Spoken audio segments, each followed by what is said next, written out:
paz do Senhor, explicando a Bíblia comigo, Pastor Carlos.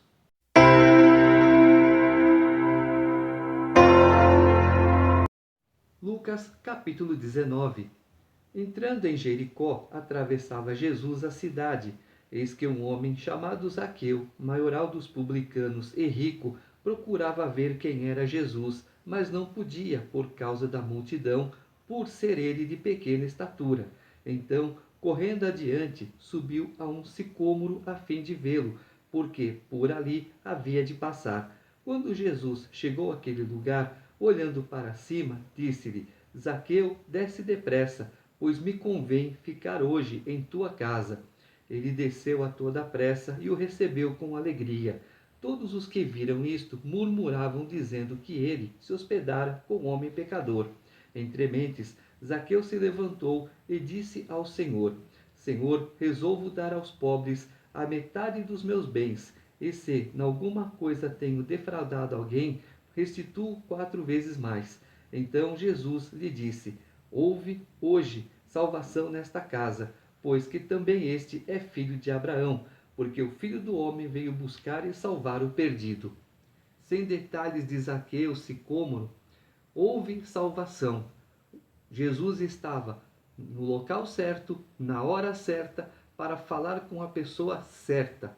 Assim como nós, uma pessoa que estava no erro, ele reconheceu as palavras de Jesus e falou: eu ajudo os pobres. E se em alguma coisa, por causa desse e se em alguma coisa, eu digo que Zaqueu não era ladrão.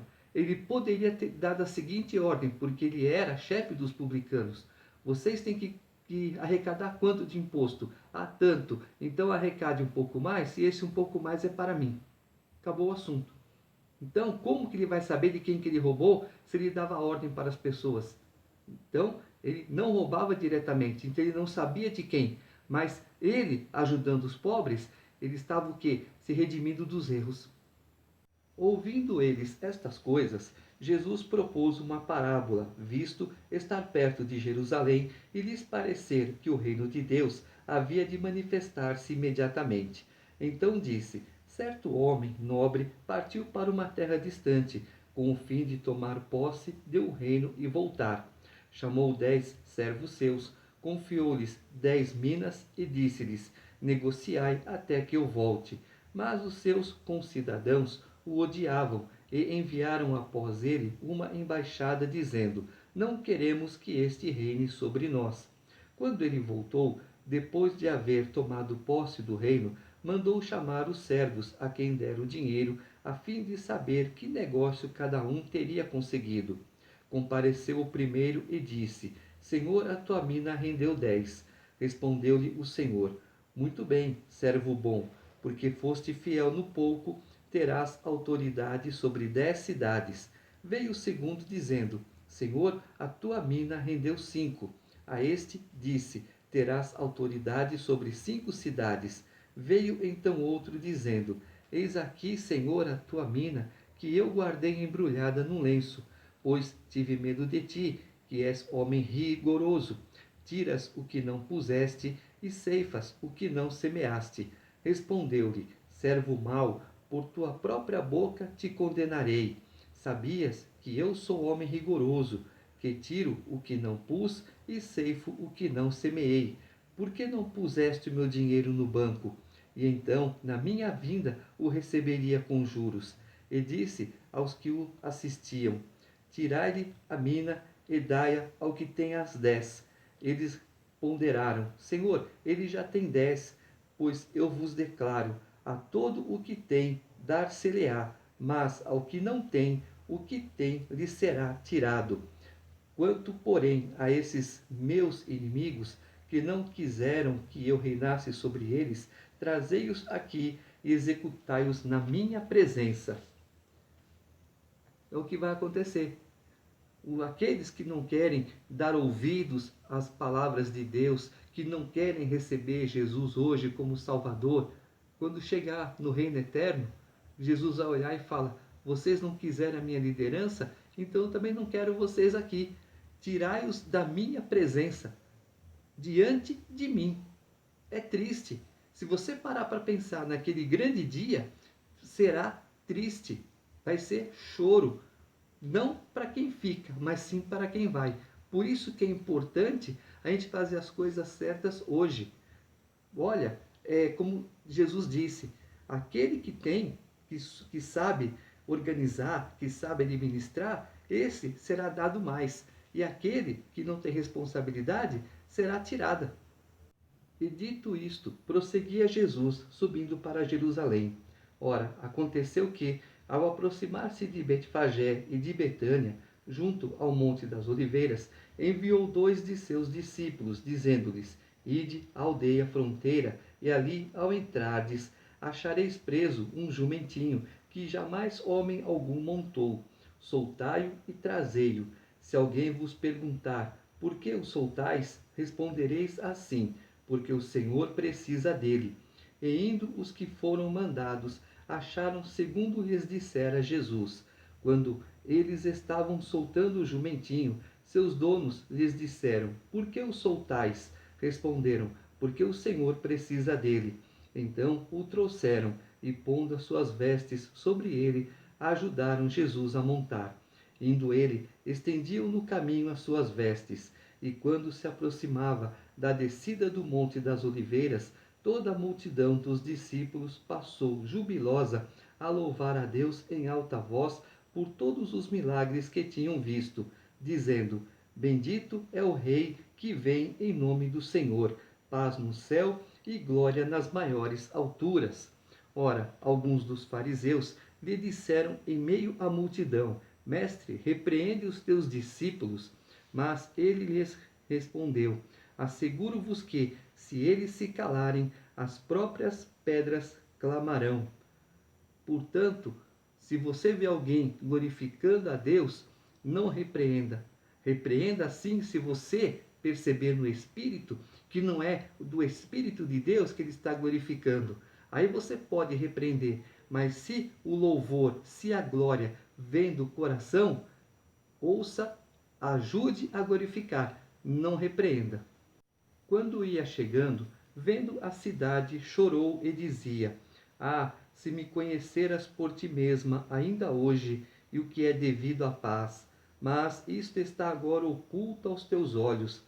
Pois sobre ti virão dias em que os teus inimigos te cercarão de trincheiras, e por todos os lados te apertarão o cerco, e te arrastarão e aos teus filhos dentro de ti. Não deixarão em ti pedra sobre pedra, porque não reconheceste a oportunidade da tua visitação. Jesus ficou triste porque, olha quem está aqui, o teu Criador, o teu Senhor, o teu Salvador. Eles estão ali numa euforia, mas essa euforia vai se transformar em quê? Num pedido de morte. Olha, o meu rei está aqui, eu estou alegre porque ele está aqui, ele veio me ver. Mas 3 dias depois, uma semana depois, o que vai acontecer? Ah, eu quero ele morto. Quando Jesus estava lá para ressuscitar Lázaro, que aquelas pessoas estavam removendo a pedra, Jesus então chora, porque, olha, eu estou aqui diante de vocês, vocês não estão me reconhecendo, mas eu amo cada um de vocês, eu vejo a sua tristeza, eu vejo os teus desprazeres, e agora eu vou dar uma grande alegria para vocês, mas essa alegria que vocês têm aqui, lá na frente, se tornará em tristeza para mim. Já estou triste por aquele dia. Depois, entrando no templo, expulsou os que ali vendiam, dizendo-lhes: Está escrito: A minha casa será casa de oração, mas vós a transformastes em covil de salteadores. Na igreja que eu dirijo, não tem bazar, não tem comércio nenhum. Às vezes, chega um pregador, como já expliquei em alguns vídeos lá atrás: Olha, eu trouxe trufas para vender, eu posso? Pode. Aí a gente faz assim: quantas trufas você tem? Tantas. Quanto vale? Tanto. Se a igreja tiver condições, nós compramos as trufas e todo mundo come de graça. Cada um pega uma, se der, pega duas. E assim vai. E nós ajudamos o pregador, porque afinal de contas é o trabalho dele. Nós não vendemos no templo. Quando Só tem um que faz isso, que ele vende as trufas lá, a gente coloca a mesinha lá na porta da igreja e todo mundo já sabe que ele é exceção. Para todo mundo, tudo tem sua regra. Então, há também as exceções. Então, para ele é exceção. Ele põe a mesinha lá na porta e ele vende, porque ele também depende das trufas, do trabalho dele. Mas você fazer um bazar beneficente dentro da igreja, não. Ah, mas é para a igreja, não importa, é dentro. Então você coloca ou na calçada ou você tem uma salinha separada para fazer o teu bazar. Na nossa igreja, nós arrecadamos apenas dízimos e ofertas. Não fazemos bazar, não fazemos bolinho, não fazemos nada. Só dízimos e ofertas. Diariamente, Jesus ensinava no templo, mas os principais sacerdotes, os escribas e os maiorais do povo procuravam eliminá-lo. Contudo, não atinavam em como fazê-lo, porque todo o povo, ao ouvi-lo, ficava dominado por ele. Ou seja, dominado no sentido de: olha, toda a minha atenção agora é para Jesus. Tudo que Jesus está falando, eu estou ouvindo, eu estou acatando, eu vou obedecer. E como esses escribas, sacerdotes, eles estavam de uma certa forma deixados para trás, esquecidos, Jesus estava em evidência, a inveja, o ego, o egoísmo deles, sabe? A ganância de querer ser alguma coisa, de querer se aparecer, de querer fazer para se mostrar. Isso estava acabando com eles. Não, nós estamos assim, o povo simplesmente nos rejeita. Agora está aí, ó, em cima desse Jesus. Quem é esse Jesus? Opa, senta, vê o que ele está falando. Procure saber a origem dele. Procure saber quem é Jesus. Não, prefere matar, prefere eliminar, para quê? Para a minha evidência subir. Suba a sua evidência. Você vai ver a hora que ela chegar num certo ponto, que o banco quebrar e acontecer igual aconteceu com ele. Capítulo 20. Aconteceu que, num daqueles dias, estando Jesus a ensinar o povo no templo e a evangelizar, sobrevieram os principais sacerdotes e os escribas, juntamente com os anciãos, e o arguiram nestes termos: Dize-nos, com que autoridade fazes estas coisas? Ou quem te deu esta autoridade? Respondeu-lhes: Também eu vos farei uma pergunta. Dizei-me: o batismo de João era dos céus ou dos homens? Então eles arrazoavam entre si.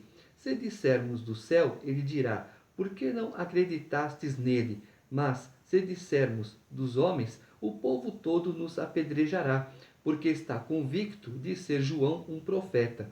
Por fim responderam que não sabiam. Então Jesus lhes replicou: Pois nem eu vos digo com que autoridade faço estas coisas. A autoridade de Deus, ele é o próprio Deus. Só que como os escribas, essas pessoas estavam sempre afrontando Jesus, Jesus falou: Eu não devo satisfações para vocês. Vocês sim devem satisfações a mim, mas eu nada devo a vocês. A seguir, passou Jesus a proferir ao povo esta parábola. Certo homem plantou uma vinha, arrendou-a a lavradores e ausentou-se do país por prazo considerável. No devido tempo, mandou um servo aos lavradores para que lhe dessem do fruto da vinha. Os lavradores, porém, depois de o espancarem, o deixaram vazio. Em vista disso, enviou-lhes outro servo, mas eles também a este espancaram, e depois de o ultrajarem, o despacharam vazio. Mandou ainda um terceiro, também a este, depois de o ferirem, expulsaram. Então disse o dono da vinha: Que farei? Enviarei o meu filho amado, talvez o respeitem. Vendo, porém, os lavradores arrazoavam entre si, dizendo: Este é o herdeiro, matemo-lo para que a herança venha a ser nossa. E, lançando-o fora da vinha, o mataram. Que lhes fará, pois, o dono da vinha? Virá, exterminará aqueles lavradores e passará a vinha a outros. Ao ouvirem isto, disseram: Tal não aconteça. Mas Jesus, fitando-os, disse: Que quer dizer, pois, o que está escrito? A pedra que os construtores rejeitaram, esta veio a ser a principal pedra angular. Todo o que cair sobre esta pedra ficará em pedaços, e aquele sobre quem ela cair ficará reduzida a pó. Então, ou seja, a pedra angular, ela é assim, é uma pedra em L, ela é angular, é a pedra principal, e essa pedra é Jesus. Todo aquele que cair sobre ela ficará em pedaços. Então ele fala o seguinte: lançando fora da vinha, pegaram Jesus, levaram para fora de Jerusalém e o crucificaram lá. Quando todas essas pessoas que rejeitaram Jesus estiverem diante de Deus, grande será o ai. Naquela mesma hora, os escribas e os principais sacerdotes procuravam lançar-lhe as mãos, pois perceberam que, em referência a eles, dissera esta parábola, mas temiam o povo. Observando-o, subornaram emissários que se fingiam de justos para verem se o apanhavam em alguma palavra, a fim de entregá-lo à jurisdição e à autoridade do governador. Então o consultaram, dizendo: Mestre, sabemos que falas e ensinas retamente, e não te deixas levar de respeitos humanos, porém ensinas o caminho de Deus segundo a verdade. É lícito pagar tributo a César ou não? Mas Jesus, percebendo-lhes o ardil, respondeu: Mostrai-me um denário. De quem é a efígie e a inscrição? Prontamente disseram: De César.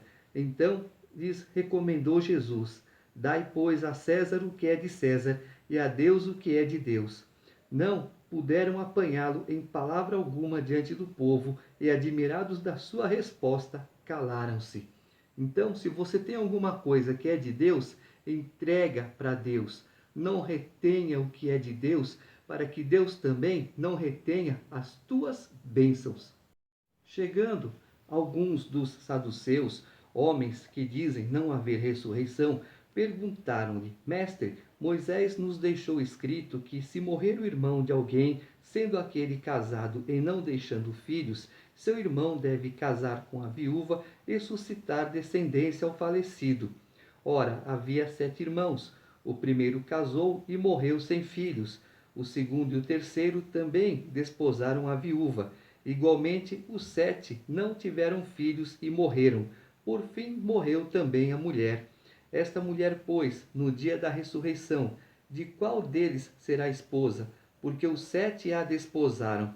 Então lhes acrescentou Jesus: Os filhos deste mundo casam-se e dão-se em casamento, mas os que são havidos por dignos de alcançar a era vindoura e a ressurreição dentre os mortos não casam nem se dão em casamento, pois não podem mais morrer, porque são iguais aos anjos e são filhos de Deus, sendo filhos da ressurreição. E que os mortos hão de ressuscitar, Moisés o indicou no trecho referente à sarça, quando chama ao Senhor o Deus de Abraão, o Deus de Isaque e o Deus de Jacó. Ora, Deus não é Deus de mortos, e sim de vivos, porque para ele todos vivem. Então disseram alguns dos escribas: Mestre, respondeste bem. Dali por diante não ousaram mais interrogá-lo. Então Deus é Deus de vivos. Deus deixou a palavra dele escrita para nós conhecermos Deus, para nós entendermos o reino de Deus, para nós fazermos parte do reino de Deus. Tudo que está aqui é verdade. Mas como que eu vou saber? Puro e simples, é só buscar a Deus. Busque a Deus em oração, busque a Deus nas tuas palavras de coração e Deus se revela a você. E quando Deus se revelar, você vai ver que tudo que está escrito aqui é verdade. Mas Jesus lhes perguntou: Como podem dizer que o Cristo é filho de Davi, visto como o próprio Davi afirma no livro dos Salmos: Disse o Senhor ao meu Senhor: Assenta-te à minha direita, até que eu ponha os teus inimigos por estrado dos teus pés. Assim, pois, Davi lhe chama Senhor, e como pode ser ele seu filho? Nesse caso, quando você fala filho de Davi, é porque eu já expliquei. Jesus, como homem, tem os seus antepassados. Da onde? Da linhagem de Davi. Quando Deus fala assim, que o teu reino não terá fim, é porque vem os reis. Quando chega aqui em Jesus, que Jesus morre, ressuscita, então ele vai para o céu, e aqui no céu ele continua o quê? O reinado dele. Então o reinado de Davi não terá fim por isso. Mas Davi reconhece, disse o Senhor Deus ao meu Senhor Jesus, assenta-te à minha direita. Ouvindo todo o povo, recomendou Jesus a seus discípulos: guardai-vos dos escribas, que gostam de andar com vestes talares e muito apreciam as saudações nas praças, as primeiras cadeiras nas sinagogas e os primeiros lugares nos banquetes, os quais devoram as casas das viúvas e, para o justificar, fazem longas orações. Estes sofrerão juízo muito mais severo. Então, guardai-vos desses escribas e fariseus hipócritas, que eles vão às casas das viúvas, principalmente, para usufruir da comida, da bebida, de um local mais arejado, mais agradável. Aí faz aquele monte de oração para dizer que está lá para abençoar, que nada, está lá para sugar. É um verdadeiro devorador da tua vida. São esses falsos pastores, falsos mestres, que falam de um monte de coisa falsa, e as pessoas que não leem a Bíblia, não conhecem a palavra de Deus, estão ali, ouvindo, não, ele é santo, não, é o Todo-Poderoso, e coloca certos pastores acima de Deus. Simplesmente quebra a cara.